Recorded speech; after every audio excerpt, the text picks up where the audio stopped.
Itu sebenarnya tadi wajah yang sentiasa tenang untuk kita diberikan harapan dan juga kelegaan kepada masyarakat Malaysia, Datuk Dr. Nur Hisham Abdullah, Wiranegara ketika ini. Dan kepada anda biasalah untuk edisi pagi ini kita akan buat pencerapan dan juga penelitian kepada beberapa lagi isu semasa yang mungkin tular di media sosial yang mungkin anda pernah terima di Facebook ataupun di WhatsApp group dan sebagainya. Tapi sebelum itu saya nak mengajak anda biasalah untuk menyalurkan ataupun membantu pihak KKMM untuk memberikan input kepada mereka jika anda ada sebarang maklumat yang diterima ataupun info yang diterima tidak pasti kesahihannya, jadi anda boleh membantu pihak Respon Pantas untuk menyalurkan berita yang anda terima itu. Senang saja masukkan butiran yang diperlukan seperti nama penuh, nombor telefon, alamat email, subjek dan juga maklumat yang anda terima, dan sumber berita itu anda terima dari mana, WhatsApp, daripada Instagram, Twitter dan sebagainya, dan terus hantar ke portal sebenarnya.my untuk mendapatkan kepastian. Baik, untuk pemakluman berita palsu yang pertama daripada pasukan Respon Pantas yang dikeluarkan 3 Jun 2026 6:30 petang, ada dua perkara di sini. Kita besarkan sikit, iaitu Pertubuhan Keselamatan Sosial Perkeso menafikan hebahan yang tular berhubung pemberian allowance sebanyak RM3,000 oleh Perkeso kepada sesiapa yang diberhentikan kerja semasa tempoh PKP. Perkeso menjelaskan pautan iaitu yang dinyatakan di sini, eis.perkeso.gov.my turut disalahgunakan di mana pemohon diminta memberi nombor akaun bank semasa mengemukakan permohonan dalam tempoh tidak melebihi 60 hari daripada tarikh diberhentikan kerja. Walau bagaimanapun, Perkeso memaklumkan orang berinsuran yang kehilangan pekerjaan boleh memohon faedah berbentuk kewangan dan faedah bantuan pencarian kerja melalui sistem insurans pekerjaan SIP Perkeso. Baik, itu cerita mengenai Perkeso. Ini pula pihak KFF Kedai Free Fah Supermarket membakut Beaufort Sabah menafikan kabar angin bahawa unit pemimpin pembangunan masyarakat UPPM telah mengeluarkan larangan kepada orang ramai daripada mengunjungi supermarket KFF Kedai Free Fah kerana didakwa terdapat individu pembawa COVID-19 telah mengunjungi pasarayanya di sekitar pekan membakut seperti yang tular di media sosial. Itu yang berlaku di kedai Free Fah Supermarket membakut Beaufort Sabah. Baik, seterusnya ini kita nak recap kembali apa yang telah pun dilaporkan semalam mengenai status terkini COVID-19, iaitu 3 Jun 2020 yang mana mencatatkan jumlah kes keseluruhan 7,970 dan mencatatkan 93 kes baru, di mana 92 adalah kes melibatkan bukan warga negara Malaysia dan satu adalah warga negara. Juga kes aktif 1,324, kes sembuh 6,531 tinggi, dan jumlah kematian masih lagi pada angka 115 untuk beberapa ketika ini. Baik, seterusnya di Facebook, Kementerian Kesihatan Malaysia yang juga menggemaskinikan laporan semalam, iaitu daripada 93 kes baru positif, 91 adalah bukan warga negara, manakala 2 adalah warga negara seperti yang telah dinyatakan tadi. Ini adalah pecahannya. Hilang. Okey. Ini adalah pencapaiannya, kes positif 93 di mana 2 adalah warga negara dan 91 daripada kes tersebut adalah bukan warga negara, di mana mencatatkan 2 itu di Selangor, Negeri Sembilan 36, dan tumpuan kes sebenarnya masih lagi berada di Kota Raya Kuala Lumpur, iaitu mencatatkan 55 kes setakat ini. Dan kalau kita lihat pada section komen ini, mendapat reaksi daripada warganet, pelbagai reaksi daripada mereka mengenai status screening COVID-19. Baik, seterusnya kita masih lagi berada di Facebook Kementerian Kesihatan Malaysia yang mana menyentuh mengenai laporan kluster COVID-19 yang aktif di Malaysia, iaitu terdapat 2 kluster yang melaporkan kes baru positif semalam, iaitu kluster DTI Bukit Jalil yang mana melaporkan 55 kes, kluster Pedas melaporkan 36 kes baru. Ini angka-angka yang boleh kita nampak di Facebook ini sekarang, di mana DTI Bukit Jalil ini mencatatkan jumlah kes 338, jumlah kes sembuh pula di sana 2, dan di Pedas, Negeri Sembilan Melaka, di Seremban, Rembau, Padisan dan juga Alur Gajah mencatatkan jumlah 256 kes dan jumlah kes sembuh 142 setakat ini. Okey, itu dia mengenai kluster. Dan ini pula di Facebook Majlis Keselamatan Negara, kenyataan media yang mengenai pengusiran pendatang asing tanpa izin yang dikeluarkan oleh Jabatan Imigresen Malaysia, dan perinciannya di mana pada 3 Jun 2020 seramai 240 orang parti warga negara Indonesia telah diusir dan seramai 82 orang lagi akan diusir pada 5 Jun 2020. Dan ini merupakan pengusiran siri ke-15 dan ke-16 melalui laut pada tahun 2020 yang mana melibatkan parti Filipina dan juga Indonesia.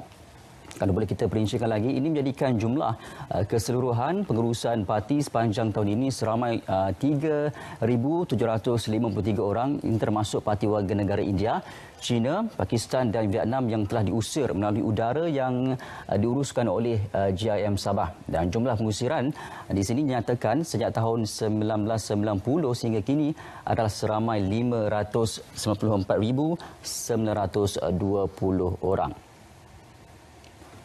Baik, seterusnya di Facebook Majlis Keselamatan Negara lagi mengenai garis panduan pembukaan semula sekolah yang akan diadakan pada hari ini iaitu 4 Jun, di mana garis panduan pengurusan pembukaan semua sekolah akan diedarkan untuk hari ini bagi membolehkan pihak sekolah dan juga pengurusan membuat persediaan sewajarnya. Itu kenyataan daripada Menteri Pendidikan Dr. Muhammad Razif Mak Jidin. Dan menurutnya lagi, garis panduan berhubung pergerakan pelajar di dalam sekolah bermula daripada setibanya pelajar itu di sekolah hinggalah mereka pulang. Akan dihasilkan bagaimanakah cara-caranya dengan SOP garis panduan yang akan dihasilkan. Ini akan diperincikan oleh Kementerian Kesihatan Malaysia dan juga bersama dengan Majlis Keselamatan Negara. Okey, seterusnya di portal berita.rtm, surat arahan berhubung aktiviti kawalan dan pensiapan COVID-19 di Pangsapuri Segaria. Ini adalah surat yang ditunjukkan ataupun dimuat naik oleh Tan Sri Anwar Musa di Twitternya, di mana surat arahan berhubung aktiviti kawalan dan pensiapan COVID-19 ke atas penghuni Blok D Pangsapuri Segaria, Taman Bukit Sekarceras yang tular ini disahkan tulis sendiri oleh Tan Sri Anwar Musa. Dan surat bertarikh 1 Jun itu dikeluarkan Pejabat Kesihatan Ceras kepada Badan Pengurusan bersama Pangsapuri tersebut, di mana menyatakan bahawa terdapat kes positif COVID-19 dalam kalangan penghuni Blok D di Pangsapuri berkenaan. Itu apa yang dilaporkan di portal berita.rtm, dan banyak lagi laporan-laporan dan juga berita-berita yang ingin kami kongsikan kepada anda yang sebenarnya kita nak pastikan ia adalah sahih semata-mata. Jadi pagi 4 Jun 2020 kita teruskan saja perincian di portal berita.rtm yang menceritakan tentang tiada kes penyebaran berita palsu COVID-19 dalam seminggu yang lalu. Tahniah untuk rakyat Malaysia yang sentiasa peka terhadap isu-isu yang sebenar. Mengenai penyebaran berita palsu, tiada kes dilaporkan dalam tempoh seminggu yang lalu, dan setakat ini 266 kertas siasatan telah dibuka, dan daripada jumlah itu 179 masih dalam siasatan, 30 kes pun telah didakwa di mahkamah dan 11 diberikan notis amaran dan 18 lagi telah pun mengaku bersalah. Ini adalah respon dan juga usaha-usaha yang dilakukan oleh kerajaan dan juga dibantu juga kepada anda yang tidak terlalu gairah untuk menyebarkan sebarang berita yang anda terima. Kalau tidak pasti kesahihannya, jangan kongsi, semak dulu fakta, barulah kita boleh kongsikan kepada orang yang lain. Baik, seterusnya di Facebook Majlis Keselamatan Negara, di mana pada hari Sabtu ini 6 Jun akan berlaku beberapa mesyuarat yang untuk menetapkan SOP sesuatu sektor, terutamanya dalam antara yang akan berlaku pada 6 Jun ini adalah SOP operasi aktiviti keagamaan melibatkan masjid, termasuk solat berjemaah dan aktiviti keagamaan rumah ibadat akan dibentangkan pada Sabtu ini 6 Jun 2020. Dan SOP operasi aktiviti keagamaan melibatkan masjid ini termasuklah solat berjemaah, solat Jumaat dan juga aktiviti keagamaan rumah ibadat akan dibentangkan. Sama-sama kita nantikan pada hari Sabtu ini 6 Jun 2020 apakah SOP dan garis panduan yang akan dilaksanakan nanti. Dan seterusnya Juga bercakap tentang SOP ni, banyak lagi sektor-sektor ekonomi yang belum lagi diberi kelonggaran. Antara yang diminta oleh rakyat Malaysia adalah sektor perkhidmatan kedai gunting dan juga pasar malam, di mana diberitakan ataupun diwawarkan akan dibentangkan pada Sabtu ini juga, dan SOP ini akan memberikan perkhususan bagaimanakah yang akan dilaksanakan kalau sektor di kedai gunting, sektor kedai gunting rambut dan juga pasar malam akan dibuka. Apakah garis panduan yang perlu dilaksanakan dan perlu ditekankan, itu juga akan dibentangkan pada hari Sabtu ini 6 Jun 2020. Baik, kita nak terus ke portal sebenarnya MY. Kali ini mengenai Taman Langat Murni dan Taman Langat Utama di Kuala Langat cuma dikenakan PKPD secara pentadbiran, ya. Apa ceritanya? Ini yang ditularkan baru-baru ini. Penduduk dan orang ramai di Taman Langat Murni, Kuala Langat yang dilaksanakan Perintah Kawalan Pergerakan diperketatkan PKPD sebenarnya boleh keluar masuk kawasan berkenaan.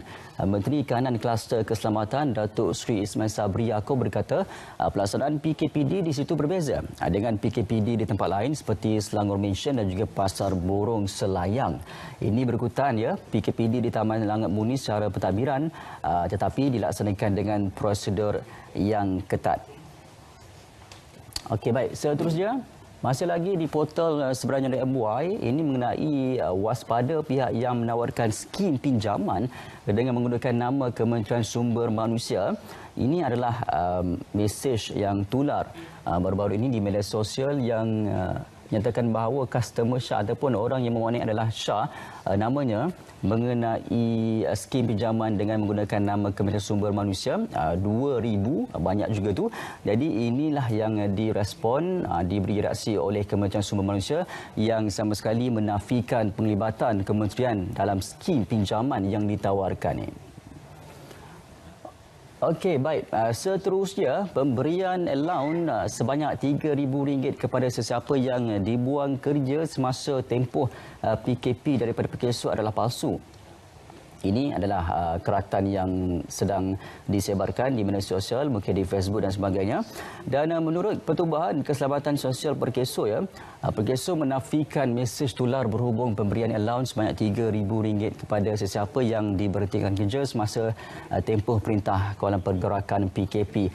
Dan dipercaykan lagi, mesej tular itu antara lain memaklumkan bahawa mereka yang hilang pekerjaan boleh memohon allowance berkenaan dalam tempoh tidak melebihi 60 hari daripada tarikh mula diberhentikan kerja, dan butiran yang diperlukan termasuklah nombor akaun bank.